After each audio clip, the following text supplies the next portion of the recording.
of our last story here, but this is from the Daily Wire. Florida Governor Ron DeSantis slammed former President Donald Trump for refusing to sign the Republican Party's Beat Biden pledge, in which candidates state that they will support whoever wins the party's presidential primary. DeSantis, who trails only Trump in the GOP primary race, with all the candidates polling in the low single digits, made the remarks while speaking to the reporters in Iowa late this week after the former president said that he would not sign the pledge. So instead of reading his quote, I'm just going to go ahead and play DeSantis and let him speak for himself here. Have you signed the pledge yet? I did. Yeah. Look, at the end of the day. Oh, my bad. Let me get the volume up here. Take two. Have you signed the pledge yet? I did. Yeah. Look, at the end of the day, you're going to go and participate and then say you might not support somebody else against Biden. I mean, you can't on the one hand say that the country's going in such a bad direction, which we all believe, and then on the other hand say you're just going to take your ball and go home. Really? I'm happy to do that.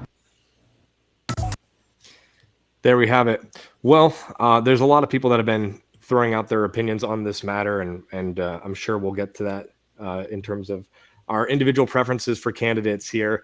But what was interesting is when I first saw this story, I thought I was really upset. I thought, wow, it's ridiculous that Trump is not willing to sign this pledge, and I was very frustrated to feel like it was one of those man over the movement sort of moments here.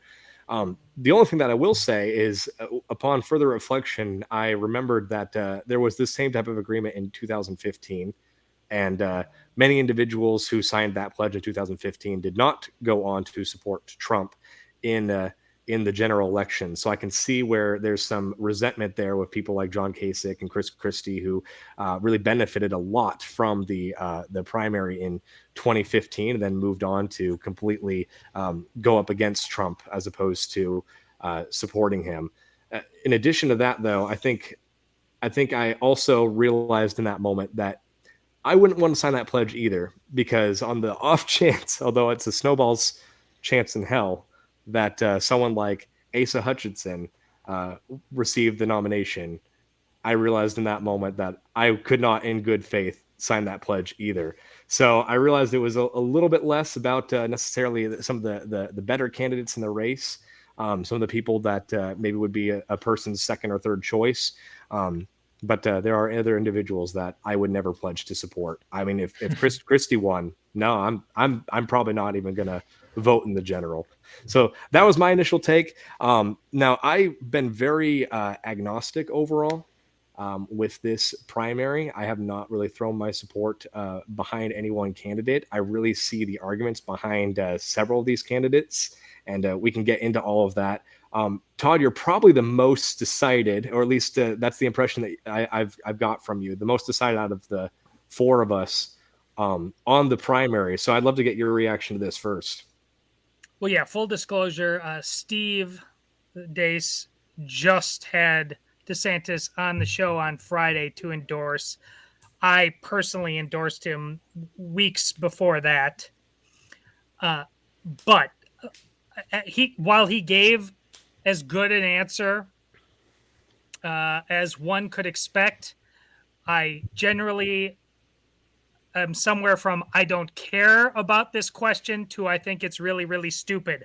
Not just in this election, but in all election cycles. Like,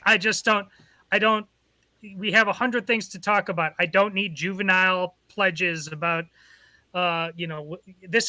it's lazy questions from journalists. It's lazy for politicians to demand it of one another. If I really would like Trump to take a pledge, I'd like him to pledge to never make us take another vaccine that he rushes again, that he never listens to Anthony Fauci again. Those are the pledges. I'm not, like I said, Ron DeSantis gave a fine answer, but it's one of zero consequence and merit to me. Yeah. Adam, what was your reaction? Well, Todd took part of my words because I thought about previous pledges and no one actually cares. Yeah.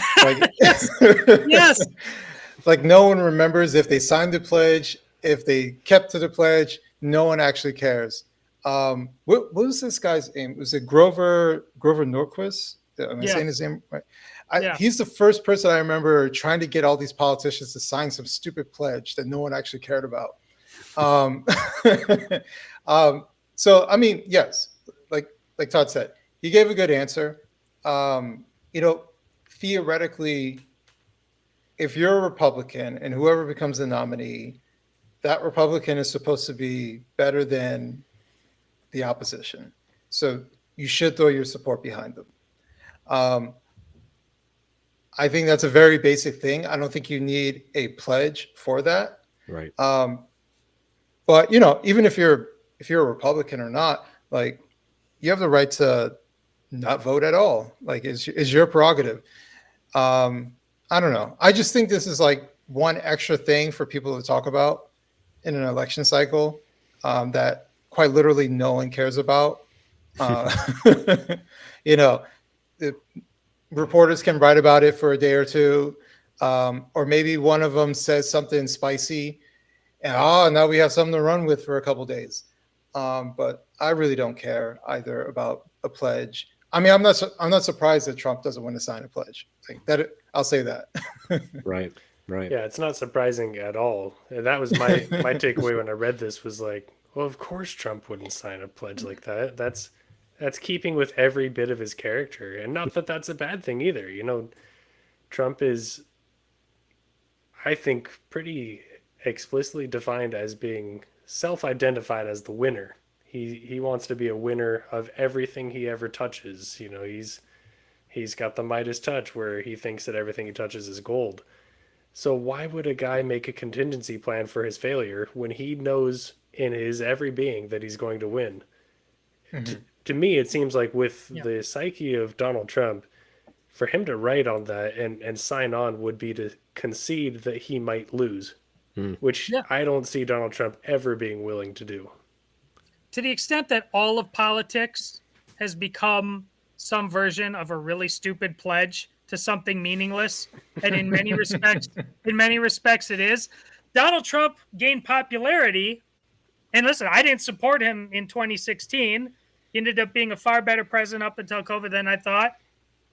But you know, he ended up gaining the following he did amongst a lot of people because of what you're talking about. He just, I'm not taking your damn pledge. This is nonsense. I'm not.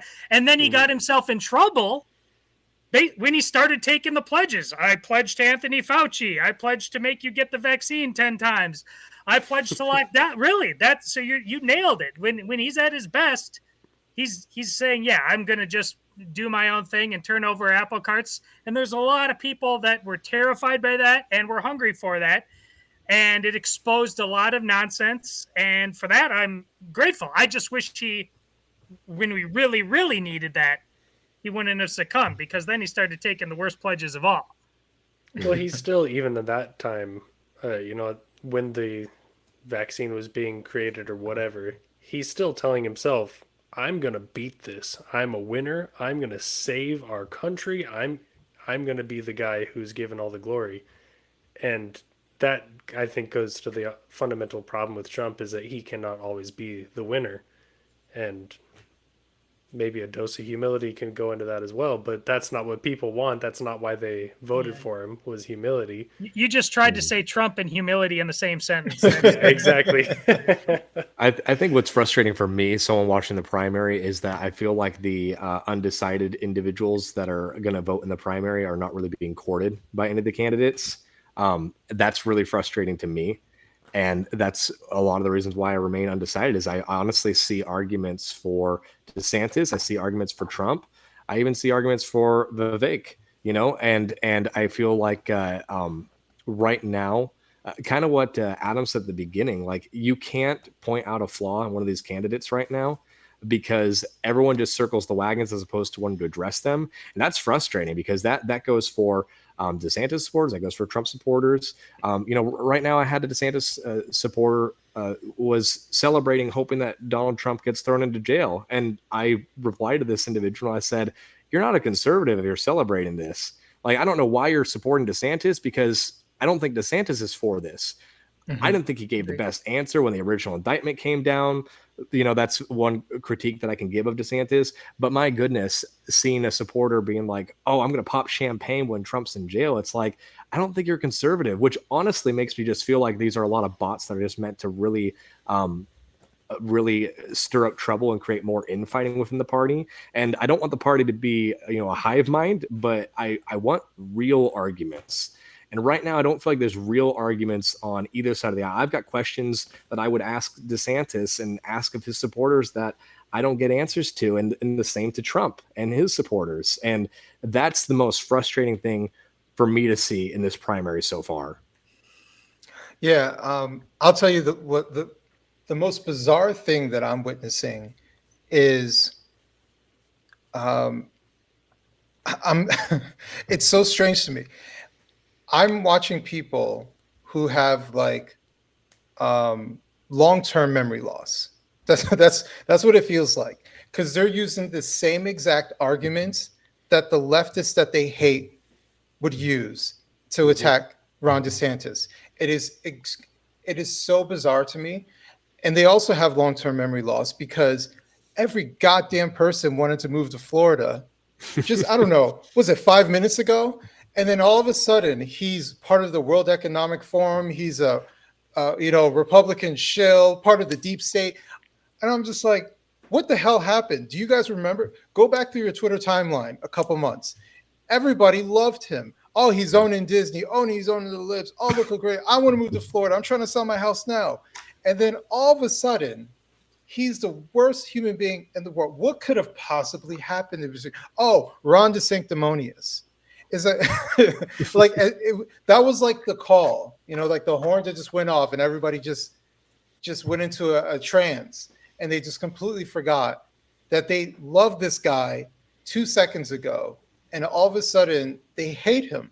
And like you said, Connor, if they had arguments that were like good, rational arguments, because I don't think Ron DeSantis is perfect, but if they had good arguments, then that's something we could talk about for anybody. Trump, DeSantis, Vivek, there's good arguments that you could have about their policy positions or what they going to do, or even if you think that they're lying about what they're saying about X, Y, and Z. But they don't do that. They hit with like the most disingenuous, dishonest, left-wing attacks. They're attacking Ron DeSantis from the left, and it's extremely bizarre to watch. Yeah. And that's that's been the standout thing that I've witnessed now. This has everything to do, in my estimation, with our first topic, the suicide rate. Our arguments are becoming meaningless, desperate, filled with despair. You're not going to come to the table and want to have interesting arguments. To do that, you need to have hope. Even pre-Christian, the Socratic dialogue. You shouldn't if you have an idea that you feel passionately about, by definition, you should put it out in front of the public. You should argue it. There's hope in that. Iron sharpens iron, all that stuff. But we don't believe that anymore. We must marginalize. We have to do the opposite. We can't trust the other in front of us to help us flesh out our argument. We need to destroy the other so that no matter what we think about anything, it must rewrite by definition because I have it. That leads to chaos. That's born out of desperation, not out of hope. So I think we're talking about the same thing, no matter what topic we're talking about. We don't believe fundamentally on the right or on the left in what Adam's talking about, that through common grace, we can come to the best argument, or at least a better argument. We're actually destroying each other by believing whatever version of nonsense we come up with, it's good right there in and of itself. Get out of my way. I'm going to fashion this idol no matter what you say or do. Again, that's despair. That's suicide, culturally or individually. Yeah. And, to get into more, since we've identified the problem, to get into more of the actual primary itself, like, I honestly think that Vivek is doing a lot of what I want to see Ron DeSantis do, in terms of transparency around taking hard questions. One of the Okay, things hold that on a second. Did you see him rap at the Iowa State Fair? I Because did. I have I did. concerns.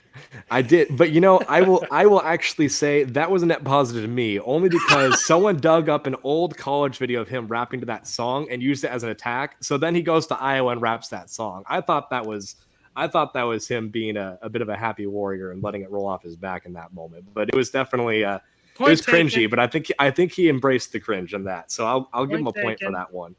But like one of the things that I think I'm struggling with DeSantis right now is it does not seem like he wants to take on opposition media, with the exception of left-wing opposition media. But if we're being honest, Ron DeSantis is going to whoop on a on someone from the mainstream media.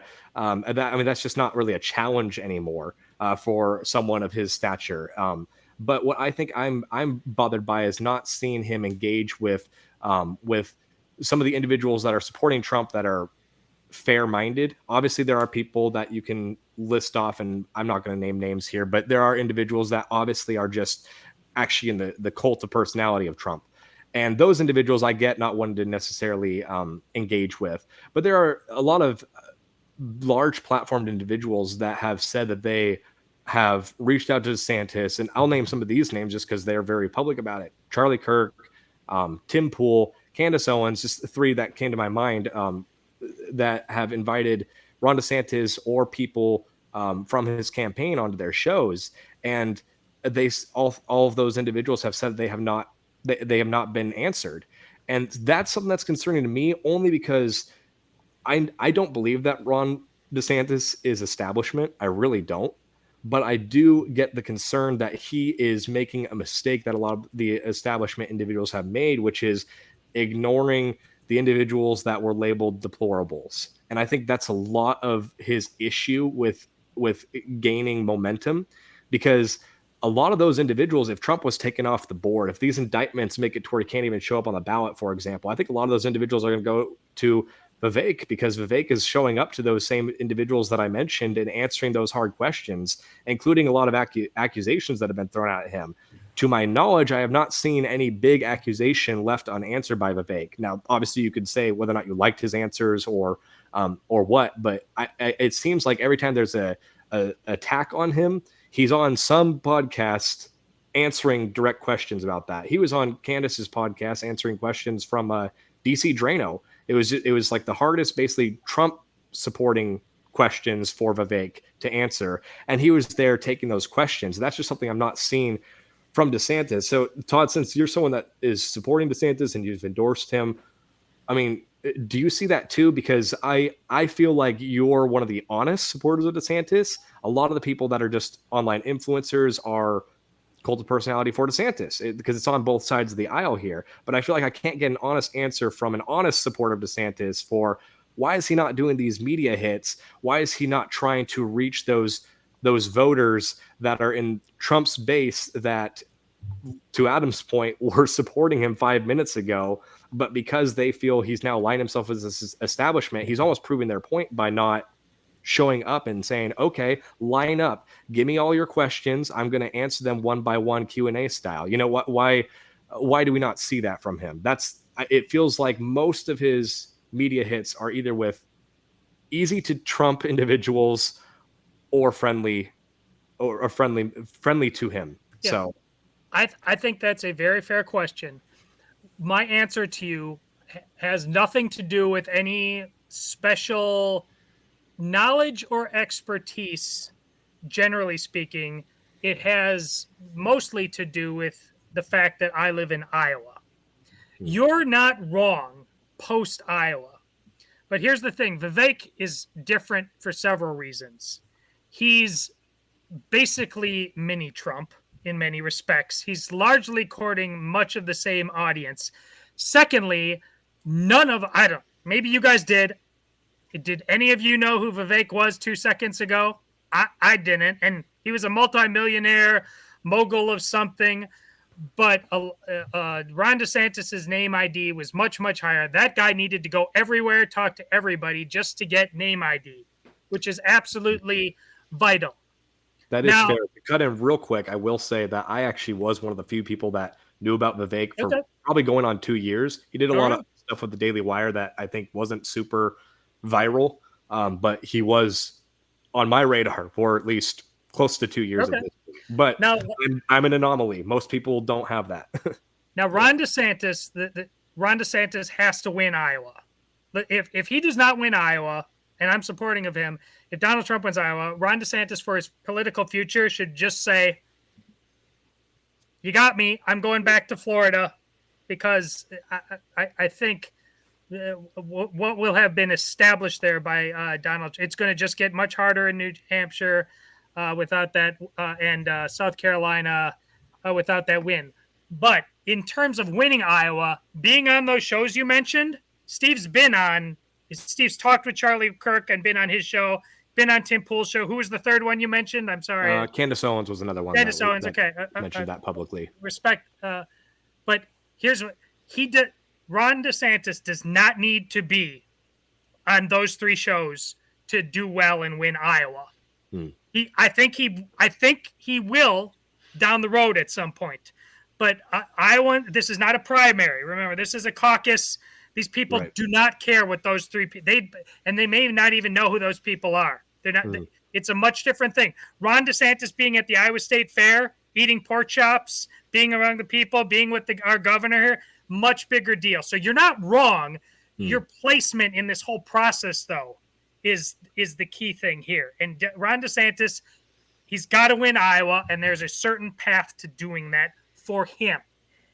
Yeah, because that was my suspicion. But I guess to your point earlier is like, that's where I'm thinking, okay, these individuals with these very large platforms, do they not have any sway in Iowa? That's where my mind's going is, why aren't you going anywhere you can, They don't. And it doesn't mean that the Iowa caucus voters look down on them. It's just a whole different animal. Interesting. And if I could add, I hear what you're saying, Connor, as far as like, why is he going on these particular shows? I think also like when you're plugged in, everybody wants everything to happen at this moment. For sure. Right. And like to what Todd's saying, I'm sure he has a particular plan and he's supposed to be at the fair. He's supposed to be doing certain things.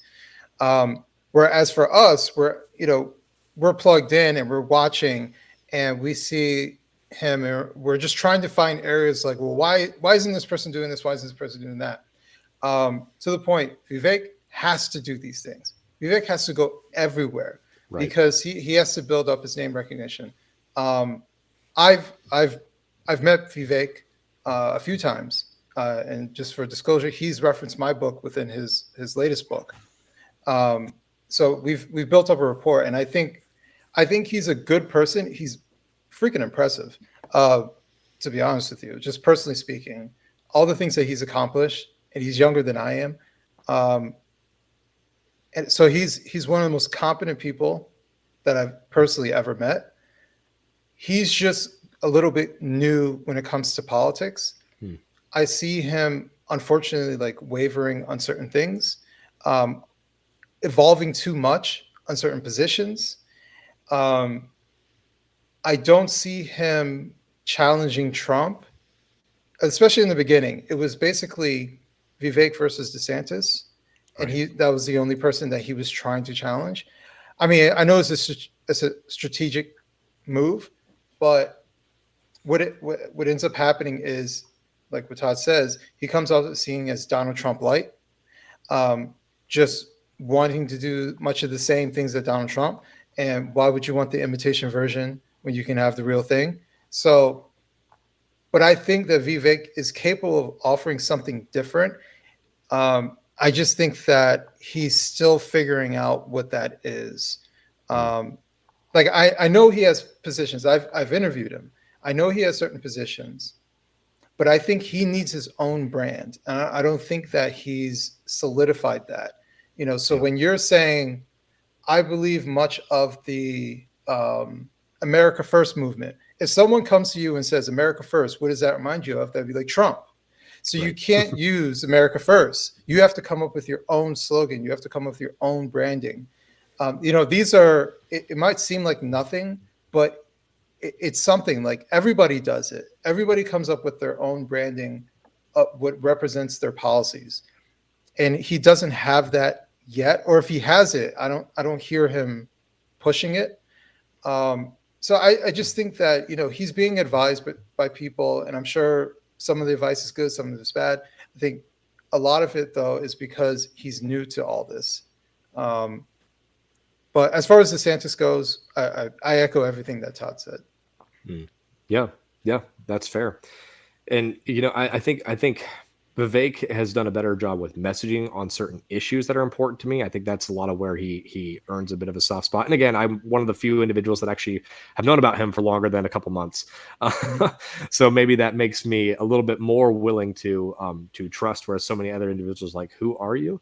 But either way, I will say, for full transparency, we have someone, a pretty big name guest coming on in a couple of weeks who also is a part of Vivek's campaign.